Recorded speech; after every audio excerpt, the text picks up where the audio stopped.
ฮะยิ้ม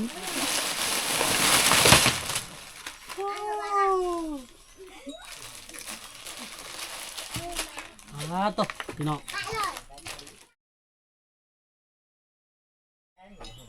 นั่นแหละ ฮะให้นางเอกสบายแล้วบ่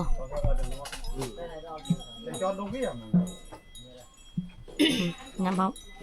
ตอนนี้มันชิบไปแล้วสบายดี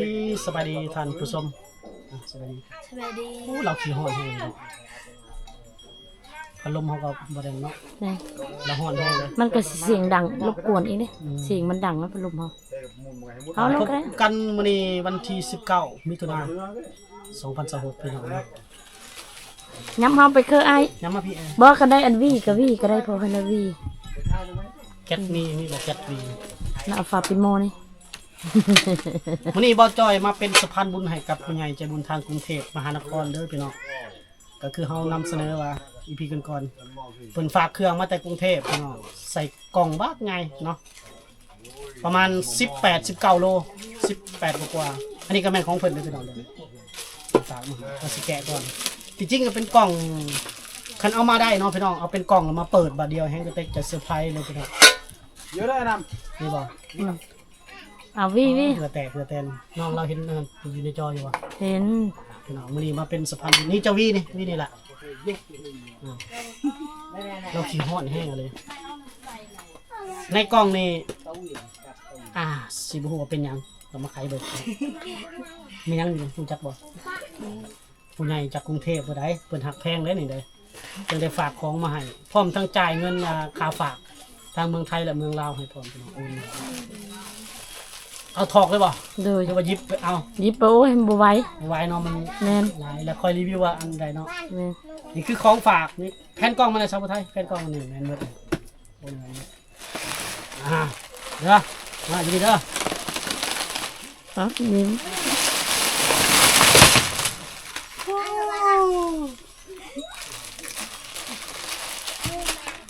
ตบพี่น้องมียังนี่รู้จักบ่มียังนี่มียังนี่รู้จักบ่ ไหนเสียกล้อง ฮะ เสียกล้อง จับมาเด้อจับเบิ่งเด้อ สิเลยว่าสิ เอิ้นว่าได้ก็ เสียกล้อง เสียกระลอง ตรง ป ปลา ลาในกระป๋องปลาป๋องกับปลาอันนี้รู้จักบ่มียังนี่ บู มียังนี่รู้จักบ่มีกลัวไทย โดย รสต้มยำน้ำกุ้งน้ำข้นมาม่า อายุ สีฟัน โยอะไร มีอย่างนี้อันนี้ อันนั้นมันอัน มีอย่างนี้มีอย่างนี้ บู ล้างถ้วยสไลด์ล้างถ้วย โดย ใส่อยู่บ่อยู่เฮือนน่ะใส่บ่ ข้าวเบิร์นค่ะ ไปไผ ส ว่า ไลด์ล้างถ้วย บ่มีบ่ อันนี้แปรงถูฟันเด้อ เอ็นที่คะแนน นี่มีอย่างอันนี้ ขึ้นกันสักเปล่า สักเปล่า สักเปล่า แชมพูฟินิชเคลียร์ โดยสักเปล่า สบู่คนว่าสบู่นี่เลยอันนี้โอ้อันนี้ ของบำรุงละนะ เนสวีตารสดังเดิม เป็นต้มน้ำห้อนลวกกินเด้อใส่คือกาแฟนี่กินแซ่บ ว่าภาษาเพิ่นแน่อันนี้เพิ่นไม่เข้าใจเด้อฮะ เป็นคือกันได้ ใส่อันน้ำฮ้อนเขาเอิ้นเพิ่น เด ว่า อกระเต้าเจาะเดอกระเต้า เออ เดอกระเต้าแล้วก็แกะสะดอก แกะบอกวิธีเพิ่นกินแหละ นี่บอกใส่นี่แอมคือกินนมนี่แหละ โดย หาจับเบิ่งดูปะดูให้ จับ ให้ ลูกจับเนี่ยของเจ้าเห็นบ่บอลในกล่องเห็นบ่ทางหน้าทางนี้ คือ กันสักเปล่า โซกุบุสึ ตัวนี้มันจะเผ็ดตัวนี้อันนั้นก็เนาะ ยาวเลย อันนี้บ่ มันกันเลยโอวัลตินนี่ก็กินใส่น้ำห้อนต้มน้ำห้อนข้างในได้ โดย ของมีเสียกระรองนี่เนาะของปลา คือหลายอันนี่นะโอ้เครื่องใส่ เป็ นี่ น เอา สุดเลยเด้พี่น้อง แยกออกมาให้น้องเบิ่งดูกล่องบึดตัวนั้นนะ นะนี่คือยังวะ บัดจ้อยหลังกล้องนี่อธิบายให้นี่กับโป้ตัวแห้ง หลังกล่องสิอธิบายอันนี้มันยังวะน้ำแดงบ่ยาทาแผลยังก็ ลีโอโฮวิโดนไอโอดิม หนองหัว เป็นบาทเบิกเลยเจาะน้ำมัน อ่ะหลังกองก่อนบ่จ้อย ดังเจอบ่ เออ บ่ได้บ่ฮู้เดี๋ยวหลังกล้องถามกันใหม่เด้ออันนี้สบู่ แม่นบ่ ที่สบู่ก่อนแหละดีท็อกสบู่ออริจินอลโอ้ครับของดีอันนี้พวกนี้แชมพูยาสระผมยาสีฟันช็อกโกแลต โอ้โหเด้ อันนี้นะอันนี้จักแม่นหยังนี่พี่น้อง ไทยนั้นเวลา ดอยคำนี่พี่น้องนี่ดอยคำนี่ดอยค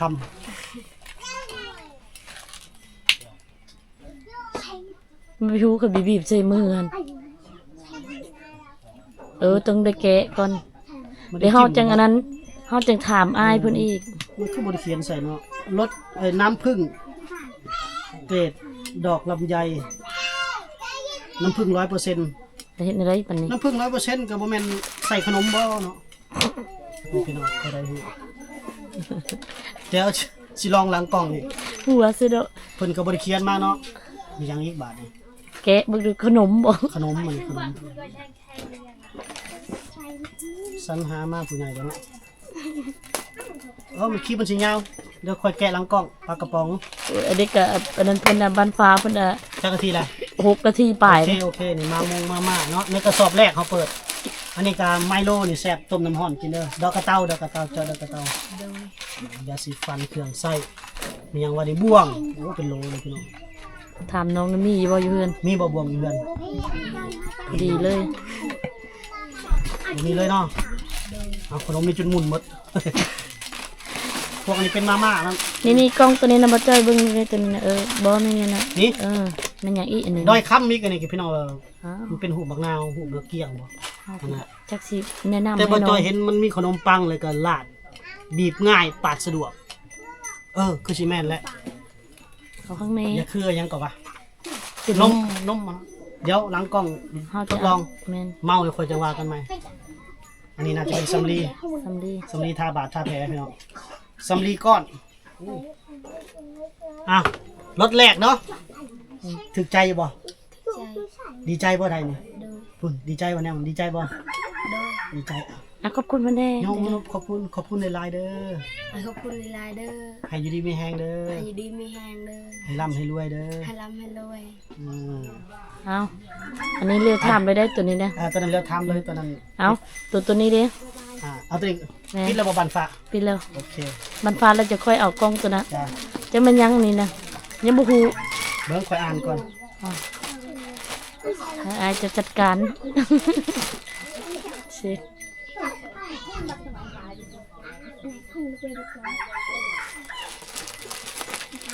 แค่เนาะ น้องก็ลุ้นอยู่ ไม่ง่ายเนี่ย มุ่ง โอ้ฮู้อยู่ถามบ่อันนั้นน้องฮู้ละ เนาะ เออ โอ้โหตัว พอดี โอ้มีเสือกแถม เพื่อนอายจะได้เต็มเลย วันแล้วให้น้องเราไปนอนกับหมู่เด้เราไปนอนกับหมู่ โอ้ยแล้วก็บิกล้า ลู ไป ก ด้วย ค้าซื้อซ้ำเพราะของมันดีโอ้ซื้อมาใช้แล้ว นอนกัน4 คนก็ได้นอนหลับสบาย แล้วไม่มียุงเสียประกางอยู่ใส่กันแล้วแต่ว่านอนให้กลางมุ้ง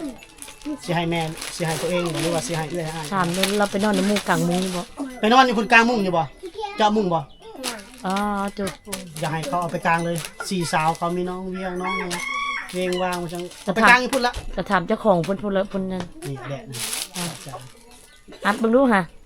ปิดลงลองอัดเลย นี่ ไปสอนมาแล้วล้นปลาสุอายกินเด้อตัวตัวมันเดินเสียอีกจังเปิดกล่องที่2แล้วมันนี่เนาะ แม่น เฮาบ่ได้ยับออกบ่เนี่ยหรือไว้นี่แหละ ตะลุดบนนั่งน้องๆนั่งนี่ เจ้ายับไปพุ่นนี่ บ่ตะลุดของหั่น บ่นี่ก็ได้ เอาจัดไปตัวนี้จักมันยังตัวนี้ มันเป็นกล่องเอา บ้านฟ้าเปิดแล้วบ่ เอาไปเลยบ่ ต้นหักเลยบ่ตัวนี้ได้รถจนอยากลมพี่น้อง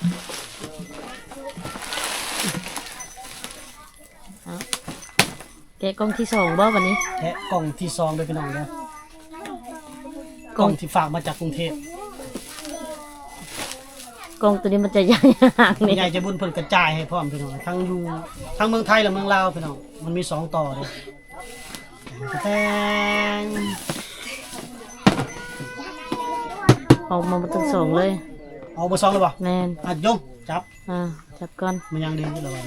อย่าว่าแต่เจ้าข่อยก็ยังบ่จับ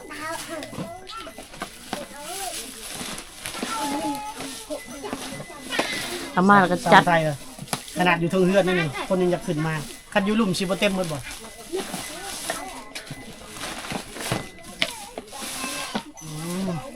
จัด ยังนี่น้องยนต์ บ่ฮู้เอ้า คักนี่กับกล่องนี่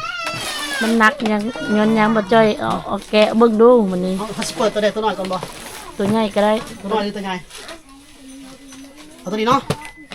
โอเคไปเนาะเปิดกล่องกันสมพอนักก็มูแล้วนี่นะกับตัวนี้ ยับเอาก็มันบ่เห็น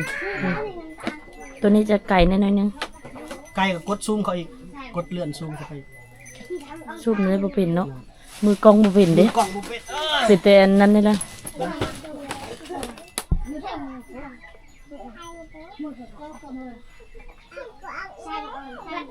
สำนีละกดแตะ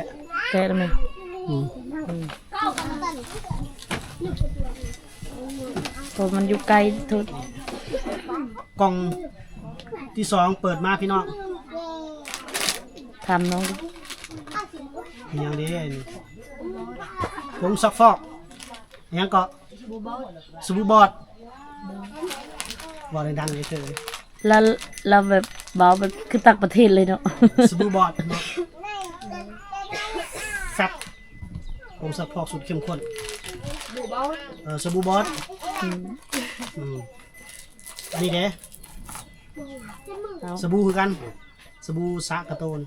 สบู่กระโตนแค่นี่พี่น้องอ๋อตัวสุดใหญ่อันนี้น้องยนต์เด้อเยอะนี่ ได้ ได้ เอ้ยดีใจ มายังดีอันนี้เนาะพาคุณหนูบ่ จะแล้ว จับออกเลยกันเยอะเลยให้น้องจับลุ้นน้ำกันเลย หึ ให้น้องจับกล้องนะ จับกล้องนี่ เดี๋ยวคือเราจับเอาเป็นชิ้นเป็นอันนะมันยังนะโอ้ แพรเซตโตบ่หรือแพรยังนี่ขาวแบบนี้ เพชรโต นี่คือเป็นสีขาวล่ะเปรเนาะแพรเซตโต พอดี บ่ แล้ว สีอื่นเนาะล่ะเนาะ เอา มีผงซักฟอกมีอย่างนี้โอ้เครื่องใส่ครัวเฮือนอันนี้ แม่น กระจกบ่นี่ เอา ก ให้ ระจ น้อก ง โค้ง เอาแกะเบ้างดูเธอมักอันยังเว้นนะแกะเบ้างเลยมันยังเสร็จมันยังเด้ มีแต่แซ่บนี่ เฮ็ดเป็นบ่เอาบ่ใจเฮ็ดให้แน่บ่เป็น นี่ เด้เอาเก็อัน แกง ตัวเธอมักอันไปอัน มียังอันนี้ เราชื่อกันเอง จุดแฮงก็ เราชื่อกันเอง เราเฮาจุดกระแดง โดย ยาสีฟัน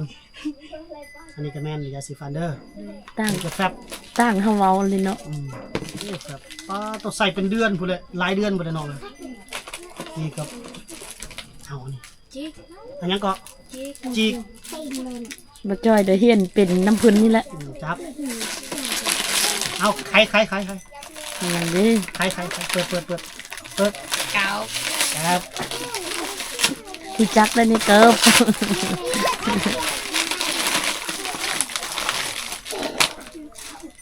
เมื่อไรได้ใส่ได้เนาะ ใส่ได้หมดปุ่นน่ะอยู่ลุมนั่นเป็นอย่างไรบ่จ้อยวีให้น้องได้ตุ่นน้องได้ แกะบ่ไว้ฮะบ่ให้แกะกับบ่แกะ แกะบ่เป็น พอเอ้ยผู้ใดใส่ ยงเบอร์10บ่ 40ผู้มั้ง เบอร์เท่าไหร่นี่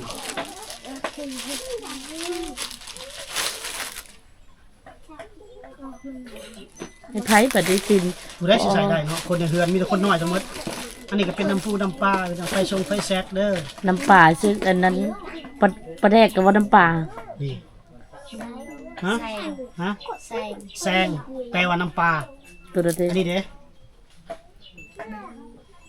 แม่เหรียญแจกทอง ปลาแดก สูตรโหนงแม่เหรียญประแดก ปลาร้า อันนี้แซงบ่ โดย แซงเหมือนมันน้ำมันบ่แซงแซงจะว่าน้ำมันน้ำปลานี่นะน้ำปลาแล้วมันยังน้ำปลาเลย ชิดอ่ะบ่ฮู้ บ่มีบ่เคยใส่แซงนี่คือเราว่าน้ำมันทอดอันเด้ โอ้ แม่นบ่เวลาทอดไข่ทอดนั่นแซงอ๋อ โดย อธิบายให้น้องได้บ่แม่นได้ตั อั วน นี้ นี้ นะ น้ำปลาเด้อมันคือ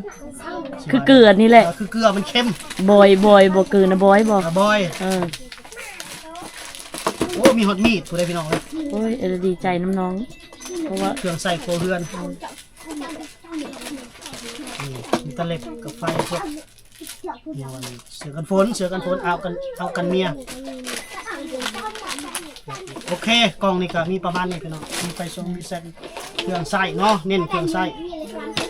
กล้องตัวนี้นะไข่บ่รู้ให้ท่านผู้ชมเบิ่งแล้วก็สิปิดปันฟ้าจะเลย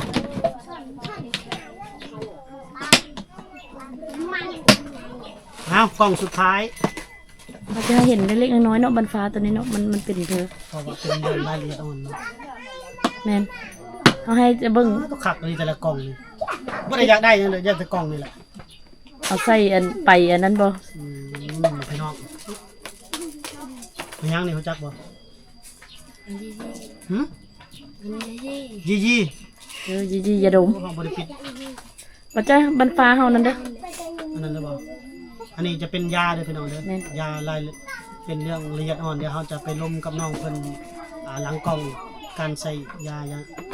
เป็นพวกยาซาลงซาลาอย่างนั้นนะเนาะ พี่เนาะ ปิดบ่ บันฟ้า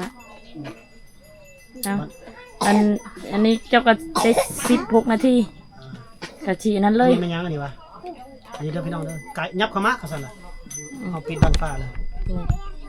อ้าว อ่ามันยังอีกตัวนี้ ที่เป็นจะดม คือจะดมเนาะ แม่น เสพแต่เรื่องละเอียดอ่อนเนี่ยเขาล้มเราอีกต่างหาก เฮาจะปิดกล้องแล้วเฮาจังค่อยอธิบายให้ ส น้อ ว ง มโอ้โบใส่ไปเยอะจัง เอ้า อันนี้ อันตัวนี้คือสิอันนั้น เราเฮาเจ็บกระเพาะเด้อ โอ้ละหูเด้ละเฮาแล้วอ่ะ โอ้ได้ตัวนี้พวกนี้แหละสำคัญนะแกไอเด้อนี่เด้อไอเด้อไอแล้วเป็นหยังภาษาบ่จะว่าไออ๋อฮอกไอนะ